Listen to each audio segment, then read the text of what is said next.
ওয়ারফা'না লাকা যিকরাক, তারপরে কি এই আয়াতটা ডবল করে আল্লাহ রিপিট করেছেন। আমি এতদিন আয়াতটা এভাবে পড়ি নাই, এমনি পড়ে গেছি, কিন্তু এর ভেতরে ফি জিলালিল কোরআন থেকে কিছু নতুন তথ্য পেয়েছি, বলি নাকি? শুনতেছেন আপনারা? আল্লাহ পাক বলেন ফা ইন্না মাআল উসরি ইসরা, ইন্না মাআল উসরি ইসরা, অবশ্যই কষ্টের পরে সুখ, অবশ্যই কষ্টের পরে সুখ। তাই আল্লাহ এক কথা দুইবার বললেন, আমার এইটা না 14 বার বললো আমি কিছু মনে করতাম না, কিন্তু এই যে উসরুন, এই কষ্টটা, এখানে কষ্ট বলার আগে আল্লাহ মা দিয়েছেন, এরপরে দিয়েছেন আলিফ লাম। কোরআনের এই আয়াত নিয়ে চিন্তা ভাবনা করে যতগুলো তাফসির মিলিয়েছিলাম প্রায় 42টার উপরে, উসরুনের আগে আলিফ লাম দিয়ে আল্লাহ এটাই বোঝাতে চেয়েছেন পৃথিবীতে যদি কেউ একটা কষ্ট সহ্য করে, কিন্তু 3টা কারণে, কয়টা? আপনার কষ্ট সহ্য করলেই হবে না, কষ্ট সহ্য করা লাগবে পৃথিবীতে 3টা কারণে। তাহলে একটা কষ্টের জন্যে আল্লাহ ইসরা দেওয়ার আগে আর আলিফ লাম দেয়নি, আগেরটা মারেফা করে দিলেন, নির্দিষ্ট করলেন, পরেরটা আল্লাহ নাকেরা দিয়েছেন, অনির্দিষ্ট, মারেফা করেন নাই।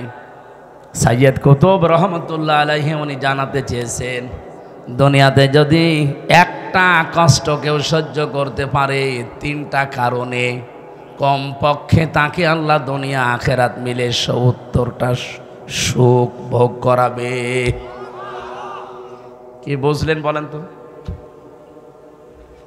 কষ্ট সহ্য করলে হবে না, কারণ কয়টা?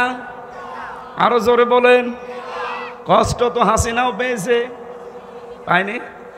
যাওয়ার দিন কাঁদছিল, আমি জীবনে মনে হয় একদিনই ওনার চোখে পানি দেখলাম, এর আগে আমি জীবনে উনি কেঁদেছেন কিনা আমি জানি না। এর আগে যদি কেঁদেও থাকে শুধু রুমাল দিয়ে একটু চোখ মুছেছে, পানি বের হয়নি, কিন্তু 5 তারিখে আগস্টে দেখলাম কাঁদতেছে, তার মানে কষ্ট পেয়েছে।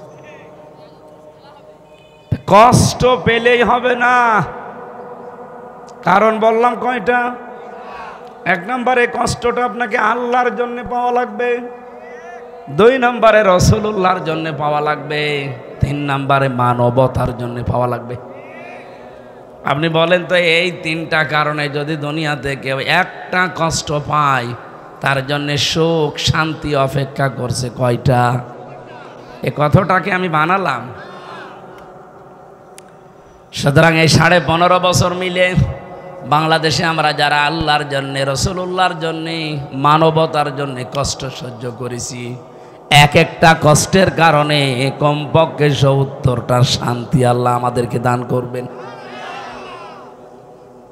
আজ যারা ফিলিস্তিনে মানবতার জন্যে আল্লাহ রাসূলকে মেনে চলে, এটা যদি বাদও দেন যে না আল্লাহ রাসূলকে মানে এই জন্যে তাদের ওপর অত্যাচার না, তাদের ওপর যে কষ্টটা এখন নেমে এসেছে এটা কিন্তু মানবতার কারণে। কালকেও বিকালে ফেসবুক লাইভে এসে কি বলেছে দেখেছেন না, যে আমরা আজ সফল, মনে করছিলাম বিশ্বের 210 কোটি মুসলমান ফিলিস্তিনে টুকরা টুকরা হয়ে যাওয়ার পর বিশেষ করে মুসলমানদের গায়ে হাত দিলে তামাম দুনিয়া থেকে পিপিলিকার চাকের মতো করে আমাদের কাছে আসবে, কই কিছুই দেখলাম না।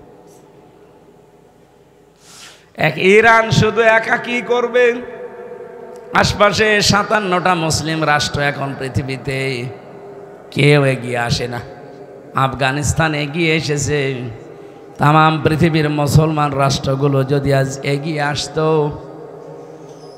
আল্লাহর কসম ইহুদিদের ভেতরে আমি দেখেছি, আমি বাইরের রাষ্ট্রগুলোতে ঘুরতে ফিরতে দেখি মৃত্যুকে সবচাইতে বেশি ভয় করে ইহুদিরা আর মুশরিকরা।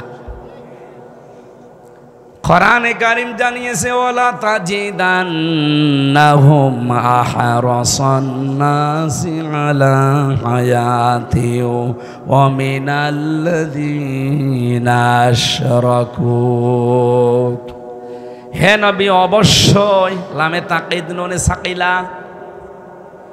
আল্লাহ বলেন অবশ্যই আপনি এই পৃথিবীতে দুইটা জাতিকে জীবনের ওপরে বেশি মায়া মহব্বত দেখতে পাবেন। এক নম্বরে ইহুদি, দুই নম্বরে মুশরিক। এই মানুষগুলো দুনিয়াতে সবচাইতে বেশি জীবনের ওপরে এদের আকাঙ্ক্ষা, লোভ, লালসা, সবচাইতে বেশি আগ্রহ জীবনের ওপরে। ইয়াওয়াদ্দু আহাদুহুম লাউ ইউআম্মারু আলফা সানা। এদেরকে যদি বলা হয় 1000 বছর বেঁচে থাকবেন, ওরা বলবে আলহামদুলিল্লাহ, আমরা আরো বাঁচতে চাই। এই যে বেশি দিন বেঁচে থাকার আকাঙ্ক্ষা এই পৃথিবীতে এই দুইটা জাতির।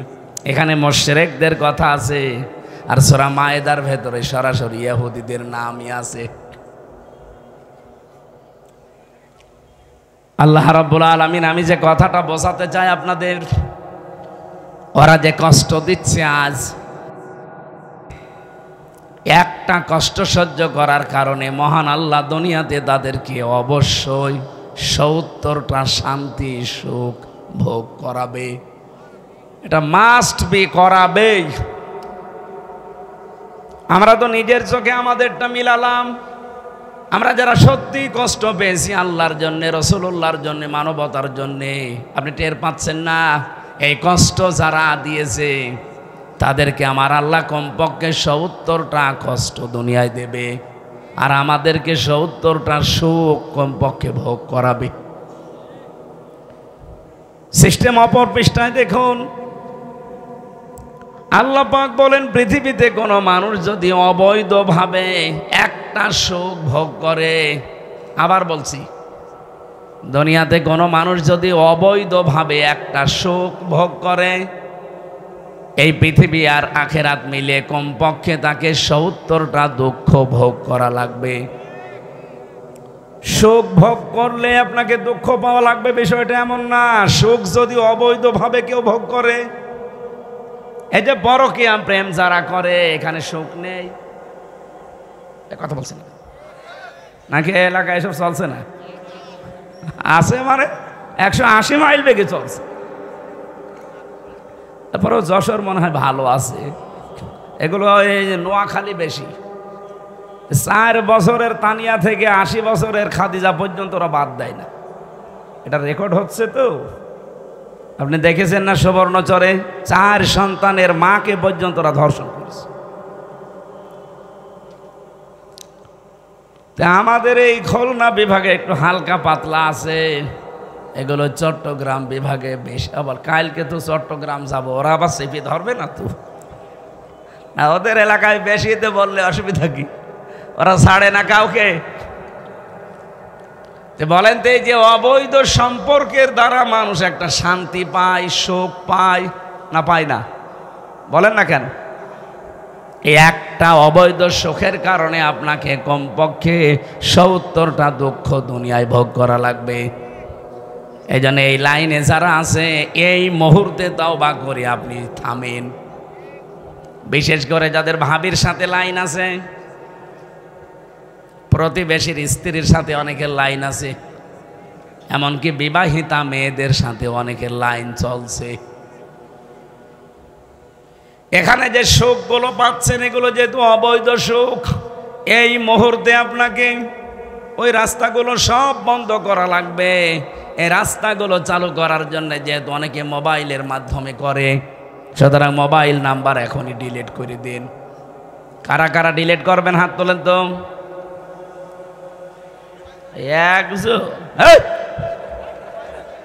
বুড়ো মানুষের আবার কিসের লাইন?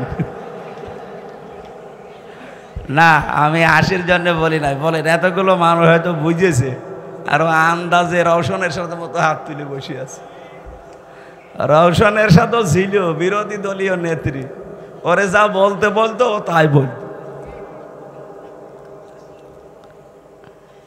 আমার যশোরবাসী, যারা অবৈধ এই সমস্ত কাজ কামে সুখ পান, আপনি লিখে নিতে পারেন সূরা আল নাসর 5 আর 6 নম্বর আয়াত। আল্লাহ দলিল দিচ্ছেন অবশ্যই দুনিয়া আখেরাত মিলে মাস্ট বি আপনার কপালে ৭০টা দুঃখ আছে, এগুলো আল্লাহ আপনাকে ভোগ করাবে। এই যে অবৈধভাবে 15.5 বছরে যারা টিকে ছিলেন ক্ষমতায়, বলেন তো আপনি তারা কি সুখ পায়নি? কি কথা বলেন না? এই দেওয়া প্রায় 8-9 দিন হয়ে গেল, ওই দেশ থেকে কিন্তু হাসিনা পর্যন্ত বলেছে যে সবই আমার দোষ। মানুষ শুধু আমারে গালি দেয়, আমি কি সব একা খেয়েছি? আমার বোন খায়নি? আমার দলের লোকজন যা আছে ওরা কি কেউ কিছু করেনি? সবই আমারে গালি দেন, সব আমারই দোষ। তারাও তো সুখ পেয়েছে, তারা তো জানতো যে অবৈধ সরকার, বিনা ভোটের সরকার, তারপরও তারা আগ বাড়িয়ে বলতো আমি এমপি হব। হয়তো না আপনাদের এই আসনের যিনি ছিল উনিও। বাংলাদেশে যত দায়িত্বশীল ছিল 1628 জন মানুষ, সবাই জানতো যে এটা অবৈধ, এ জোর করে আছে। কিন্তু তারপরও সুখ পাওয়ার জন্যে, শান্তি পাওয়ার জন্যে, এ অবৈধ সুখের কারণে ওরা অনেকেই গলা বাড়িয়ে দিয়েছে। গলা বাড়িয়ে কি পেয়েছে আপনি দেখতে পাচ্ছেন না? এক একটা অবৈধ সুখ ভোগ করার কারণে দুনিয়া আখেরাত মিলে আপনাকে ৭০টা দুঃখ ভোগ করা লাগবে। এখন যারা পাচ্ছে, কয়দিন আগে সিঙ্গাপুরে, মালয়েশিয়া ছিলাম, এই বাংলাদেশে এতদিন যারা ছিল অধিকাংশগুলো এই দেশগুলোতে পালিয়ে আছে। কিন্তু কেউ সাহেব পাড়ায় থাকে না, কেউ বেগম পাড়ায় যায় না, থাকে সব হোটেলে। আমি যে হোটেলে উঠেছিলাম, নিচে নেমে দেখি দুজন চা খাচ্ছে। কি হুজুর, আমরা আগেই পালিয়েছি। আগে পালাবেন কেন? আপনি অবৈধ সুখ ভোগ করে আজ নিজের বাড়িতেও থাকতে পারলেন না। এমনকি এই দেশে, এই মালয়েশিয়া সাহেব পাড়া বানিয়েছিল, সেখানেও থাকতে পারে না, তালা লাগানো, থাকে হোটেলে। কয়দিন থাকবেন এভাবে? এই কোটি কোটি টাকা যদি আপনি বাইরে পাচার না করে আর মানুষকে কষ্টে ফেলে যদি আপনি এই সুখটা ভোগ না করতেন, আপনি মরণ পর্যন্ত চেয়ারে থাকলেও কেউ নামাতো না। কত মানুষ জেনে শুনে অবৈধ সুখ ভোগ করে। আমি যে জামাটা সেলাই করতে গিয়েছিলাম, একটু বড় হচ্ছিল মালয়েশিয়াতে, যে দোকানে গেলাম, ওই দোকানদারের যশোরে বাড়ি, অভয়নগরে। 5 জন কাজ করছে। একজনের বাড়ি পাকিস্তান, 2 জনের বাড়ি ইন্ডিয়া, আর একজনের বাড়ি তামিলনাড়ু। 5 জন মিলে ওই দোকানটা চালাচ্ছে। একটু জিজ্ঞাসা করলাম যে কেমন কি খরচ আপনাদের? যশোরের এই লোকটা বলছে আমি 6.5 লাখ টাকা খরচ করে এসেছি, আমার প্রতি মাসে এখানে ইনকাম 80,000 টাকা। পাকিস্তানের ভাইকে জিজ্ঞাসা করলাম উর্দু ভাষায় ওনারে, উনি আমারে বলছে যে আমার 1,20,000 টাকা খরচ হয়েছে আসতে। ইন্ডিয়ার যে 2 জন আছে, জিজ্ঞাসা করলাম আপনাদের কত? ওরা বলছে আমাদের 2 লাখ খরচ হয়েছে, 2,20,000। আর একজন যিনি ছিলেন তারে বললাম আপনার কত? বলছে আমার মাত্র 30,000। ওটা থাইল্যান্ডে বাড়ি, 30,000। মানে বাংলাদেশের টাকা হিসাব করে আমি দেখলাম একজনের 30,000, একজনের 1,20,000, একজনের 2,20,000, আর আমাদের আল্লাহর ওলির 6.5 লাখ। অথচ সবার উপায় এক। এই 5 জনই প্রতি মাসে মাসে এই দোকান থেকে এই কাপড় চোপড় সেলাই করে 80,000 টাকা করে উপায় করে। টাকা ইনভেস্ট করলো সবাই কি সমান? এক কথা বলে না কেন? কোথায় 6.5 লাখ আর কোথায় 30,000? যদি ওটা পাশের রাষ্ট্র থাইল্যান্ড, সেখানে মেনে নিলাম, আর ইন্ডিয়া, পাকিস্তান আর আমরা, এ তো পাশাপাশি রাষ্ট্র। কি তা আমরা তো একভাবেই প্লেনে যাই, আমার উপায়ও এক, অথচ আমার আকাশ পাতাল হয়ে যাচ্ছে। কোথায় 1,20,000 আর কোথায় 6.5 লাখ? কেন এ টাকা দেওয়া লাগবে? কয়েকজন এলিট পার্সন যারা শিক্ষিত মানুষের সাথে দেখা করলাম যে কেন হয় এটা। ওনারা আমারে বলছে এখানে সিন্ডিকেট, এখানে শেখ রেহানা আর ওই দরবেশ সালমান রহমান আর একজন নাম বলল এমপির, এই তিনজন মিলে সারা বাংলাদেশ থেকে যত মানুষ বাইরের দেশে যায় তাদেরও খরচ কিন্তু খুব বেশি হলো 2 লাখ টাকায় হওয়ার কথা ছিল, অন্তত মালয়েশিয়া, সিঙ্গাপুর এ সমস্ত জায়গায়। কিন্তু তারা কমপক্ষে 6.5 লাখ, আর সিঙ্গাপুরে তো 12 লাখ 15 লাখ। এই টাকাগুলো তারা এখান থেকে পার্সেন্টেজ হিসাবে তাদেরকে পাঠিয়ে দেওয়া লাগে। এই যশোরের এই ছেলেটা এত গরিব মানুষের ছেলে, ওর পুরা ডিটেলস আমি বসে বসে শুনছিলাম। এই গরিব মানুষের কাছে আপনি এইভাবে করে জুলুম করে টাকাগুলো সারা বাংলাদেশে এইভাবে নিয়েছেন। অবৈধ সুখ তো কম ভোগ করেননি, এখন দুঃখ ভোগ করেন 70টা। এক একটা অবৈধ সুখের কারণে যদি 70টা দুঃখ হয়, 15.5 বছরে কত সুখ পেয়েছেন? আপনি মনে করেন 50টা সুখ পেয়েছেন, তাহলে এক একটা 70টা 50টা সুখের কারণে 70 দিয়ে গুণ দেন তো। হ্যাঁ, মোবাইল কমনে রাখো, গুণ দাও। 3,500 দুঃখ ভোগ করা লাগবে এই 15.5 বছরে যারা সুখ পেয়েছে, তারপরে সুখের আশা করি। অনেকে এখনই বলছে চট করে চলে আসবে। আরে ভাই, 3,500 দুঃখ আগে ভোগ করে।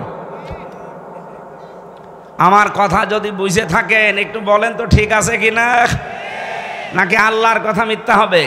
জীবনেও না। আমি তো 100% বিশ্বাস করি যারা অবৈধ সুখ পেয়েছেন তারা এরকম দুঃখ দুনিয়া আখেরাত মিলে পাবেনি। সুতরাং ওরা ফানা লাকা যিকরাকে আয়াত থেকে আমি এনাদের মর্যাদা সম্মান কামনা করেছি। দুনিয়া আখেরাতে আল্লাহ যেন বাড়িয়ে দেয় তার ঈমান এবং আমল অনুযায়ী। আজকের মাহফিলে উপস্থিত আছে আপনাদের যশোরেরই সন্তান, যশোর মুক্তিযোদ্ধা ডিগ্রি কলেজের সম্মানিত অধ্যাপক জাহাঙ্গীর হোসেন। ওনার মা মারা গেছে, দোয়া চেয়েছে আপনাদের কাছে আল্লাহ মাকে যেন জান্নাতুল ফেরদাউস নসিব করে। খুব মা ভক্ত মানুষ। আপনি আরেকটু মায়ের কথা বলবেন ও কেঁদে ফেলবে। সন্তানের মনাজাত, সন্তানের চোখের পানি যেহেতু আল্লাহ ফেরত দেয় না, আল্লাহ যেন স্যারের মাকে মাফ করে দেন, বলেন আমিন। সামনে বসা মুসলমান ভাইরা, যশোর মানে আমার বাড়ি, বাড়ি আমার এই যে পাশে কুষ্টিয়া। আমি এই খুলনা বিভাগের ভেতরে যদি বাড়ি থেকে বের হয়ে আসি, মনে হয় যে আমি এই ঘর থেকে এই ঘরে আসলাম। একটু দূরে গেলে মনে হয় যে না, এই গ্রাম থেকে ওই গ্রামে গেছি। কালকে যেহেতু কক্সবাজার, মনে হবে যে অন্তত একটু দূরে গেলাম। কিন্তু যশোর, ঝিনাইদহ, বিশেষ করে মাগুরা, নড়াইল, আজকে রাতে আছে নড়াইলে, এই সমস্ত জায়গায় আসা মানে আমি নিজের বাড়িতে বসে আছি। আপনারা আমার আপনজন, রক্তের সম্পর্ক না থাকলেও একই বিভাগের মানুষ আমরা। হয়তো দেখা যাচ্ছে যে কোনো সাইড দিয়ে আত্মীয় হয়েও যেতে পারি। সামনে বসা এই সমস্ত আপনজন মুসলমান ভাই আর বোনেরা, আমি মাওলানা আজিজুর রহমানের কাছ থেকে এই কথাটা শুনেছি যে সবাইকে আপন মনে করা লাগবে। অনেকের ভেতরে হয়তো এই গুণটা নেই, আল্লাহ ওনাকে এই গুণটা দিয়েছেন। এমনকি উনি এমন কোনো কথাবার্তার এমন কোনো কাজ করেন না যে অন্যকে একটু কষ্ট পাবে। এই আচরণটা ওনার না, রসুলের। ফাবিমা রহমাতিম মিনাল্লাহি লিনতা লাহুম ওয়ালাউ কুনতা ফাজ্জান গালিজাল কলবি লানফাদ্দু মিন হাওলিক। আল্লাহ তাআলা বলেন, হে নবী, আপনার অন্তর যদি, হৃদয় যদি কঠোর হতো তো মানুষ আপনার কাছে আসতো না। আপনার দিলটা আমি নরম করে দিয়েছি, এই জন্য তো মানুষ আপনার কাছে এত ভেড়ে। সুতরাং ওনার ওই কথাটা আমরা যেন সারা জীবন মেনে চলতে পারি যে আমরা সবাই, সে যে ধর্মের লোক হোক, যে দলের লোক হোক, যশোরবাসী, খুলনাবাসী, এ বিভাগের লোক, আমরা সব এক। কথা বলেন না কেন?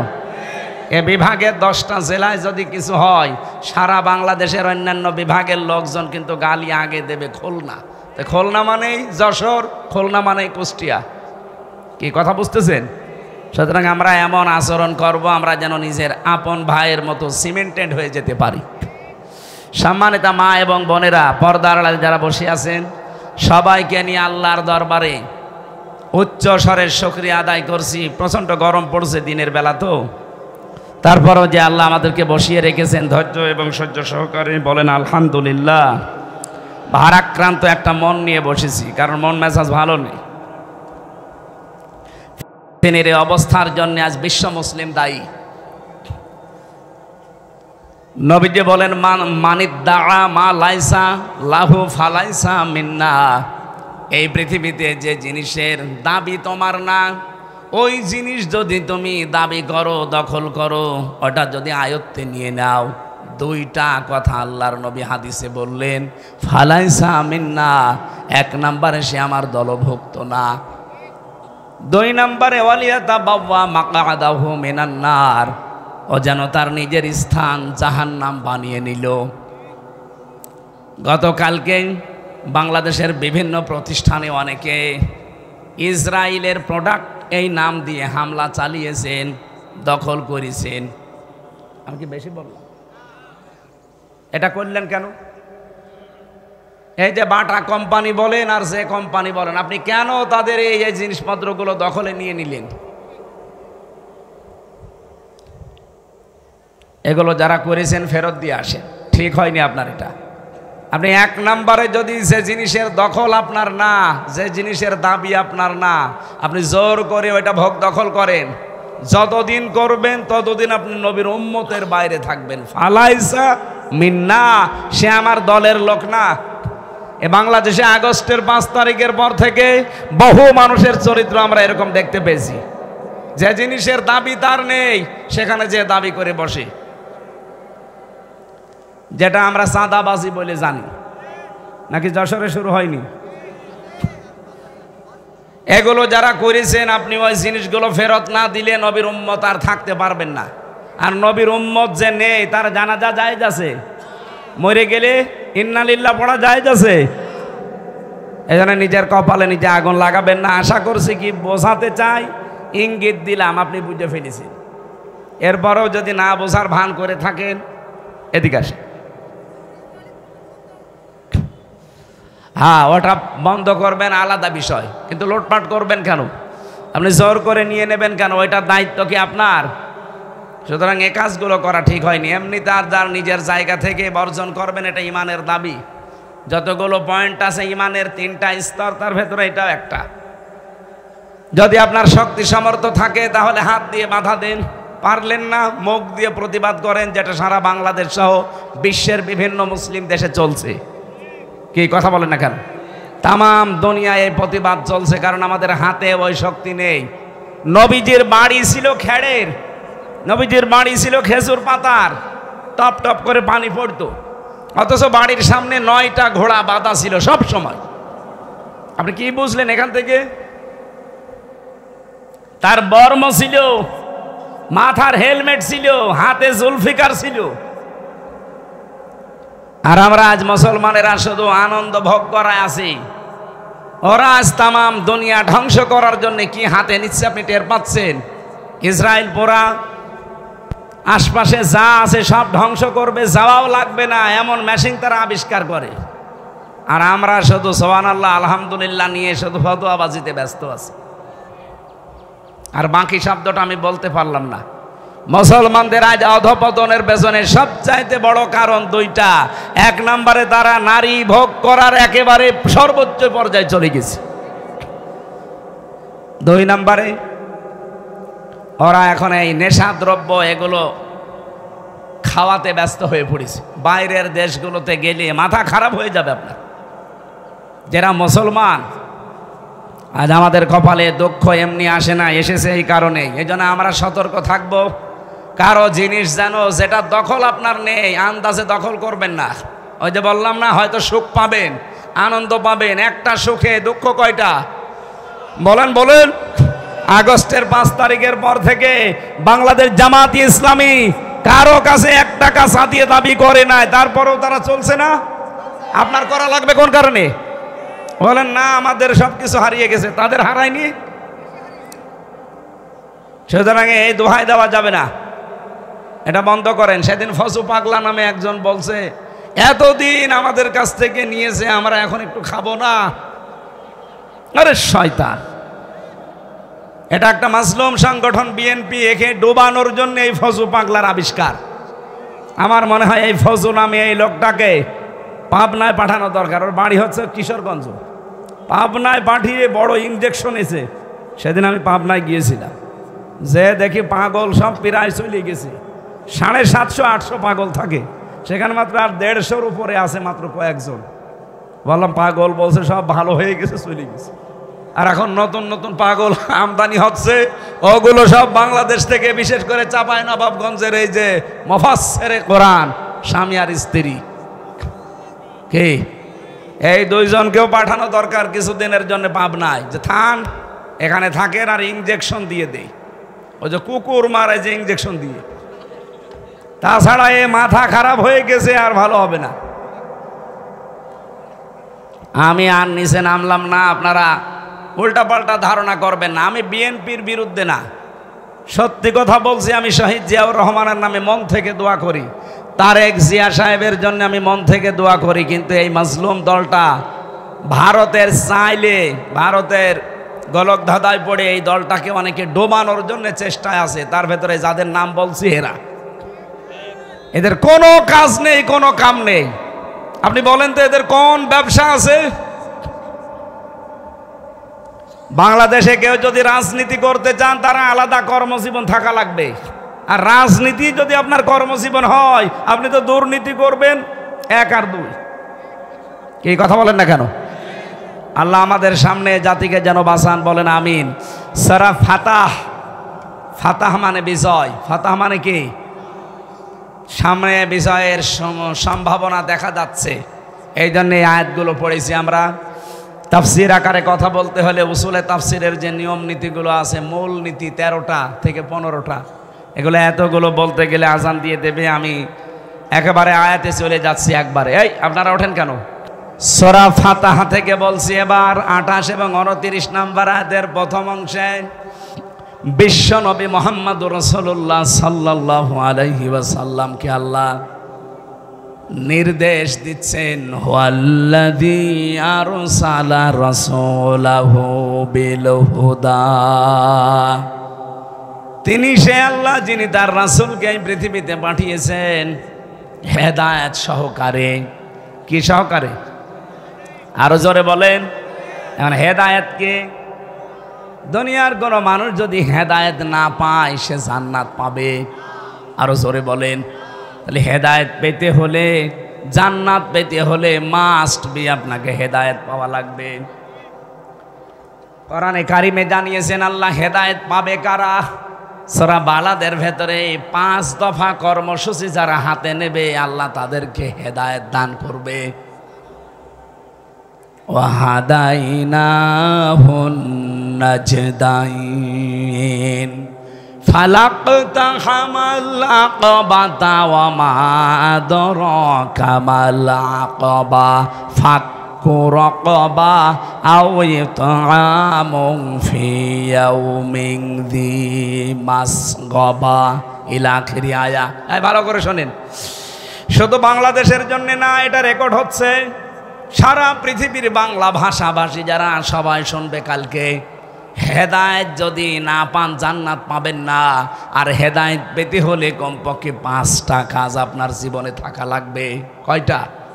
এ বাংলাদেশে এখন প্রায় 73টার উপরে দল কাজ করছে, নিবন্ধন মিলে, নিবন্ধন ছাড়া। যারা আছেন হেদায়েত যদি সত্যি পেতে চান, আল্লাহর কোরআনের সূরা বালাদের এই 10 নম্বর আয়াত থেকে 18 নম্বর আয়াত পর্যন্ত আপনি মিলাবেন বাড়ি যেয়ে। 1 নম্বরে আপনার জীবনে ফাক্কু রাকাবা, দাস মুক্তিকরণ, এই কর্মসূচি থাকা লাগবে।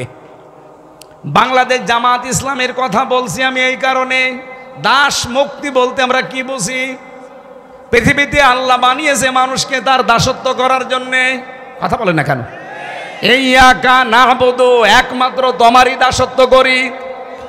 সেখানে বহু মানুষকে আমরা দেখতে পাই তারা আল্লাহর দাসত্ব বাদ দিয়ে মানুষের দাসত্ব করে।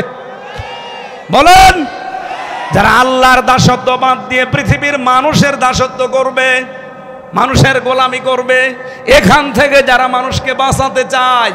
আর এই কর্মসূচি জীবনে 1 নম্বরে নিয়েছে জামাত ইসলাম। এই যে বারবার আল্লাহর আইনের কথা বলা হয় কেন?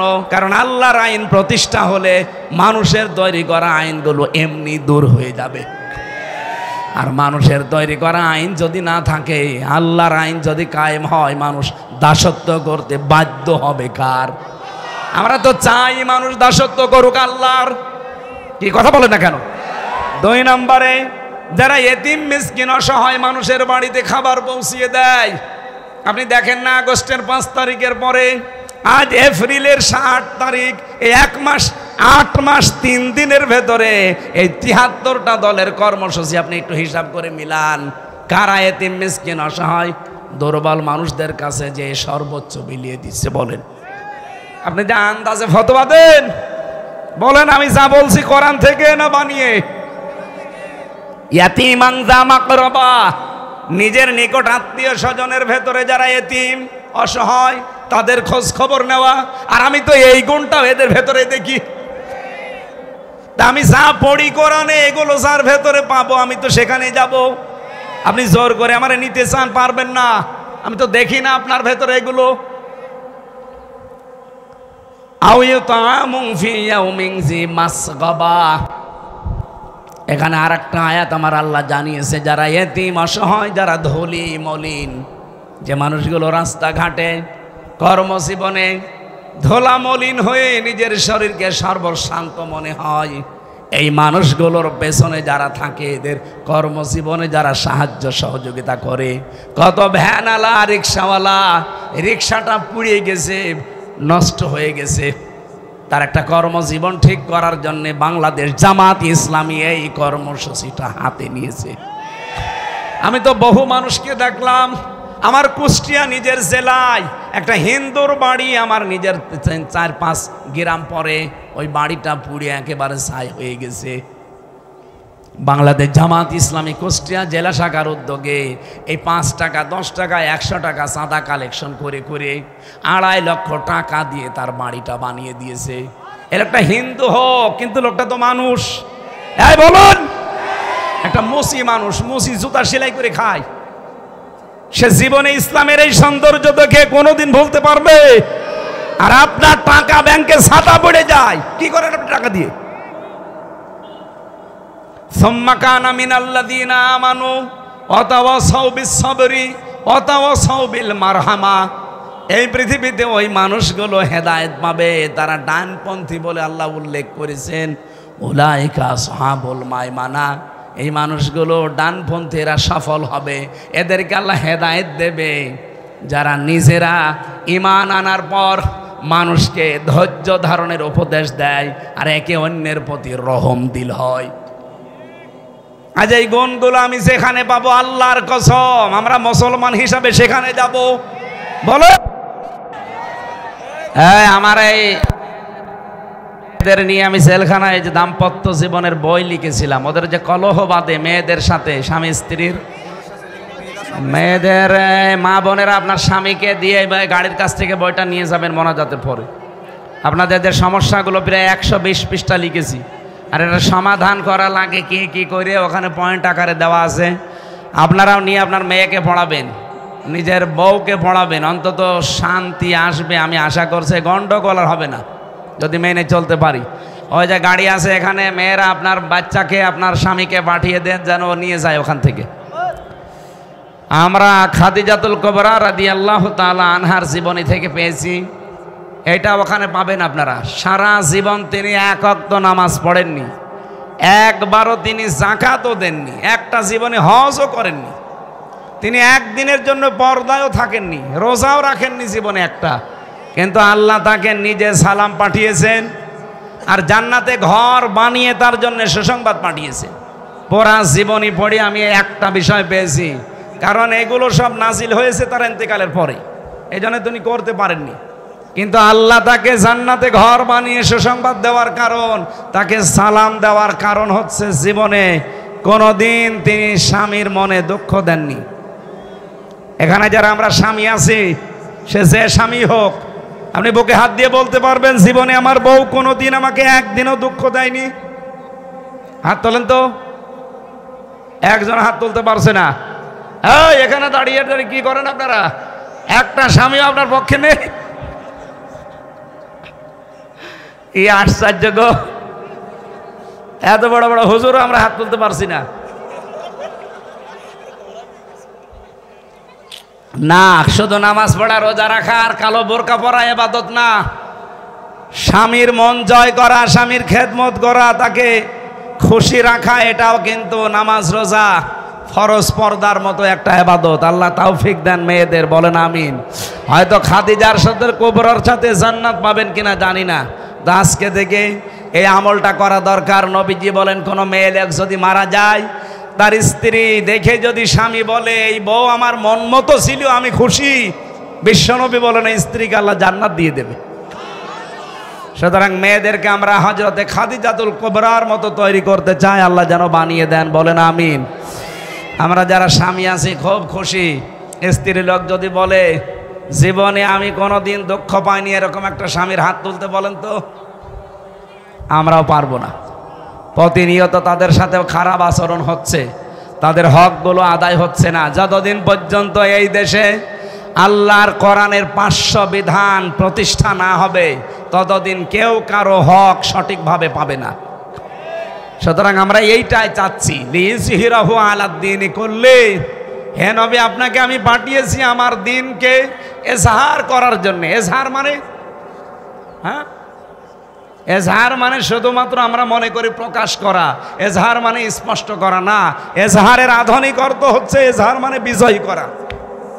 আজ বাংলাদেশ সহ বিশ্বে যদি আল্লাহর ইসলাম বিজয়ী থাকতো, তাহলে আমরা প্রত্যেকের হক প্রত্যেকে ফিরে পেতাম। আমরা এখানে অনেক স্বামী হাত তুলতে পারতাম যে আমার বউ আমার পরিপূর্ণ হক আদায় করে। মেয়েরাও বলতো যে হ্যাঁ, আমার স্বামী আমার 100 ভাগ মুহাম্মদুর রাসূলুল্লাহর মতো হক আদায় করে। সুবহানাল্লাহ বলতে পারেন না?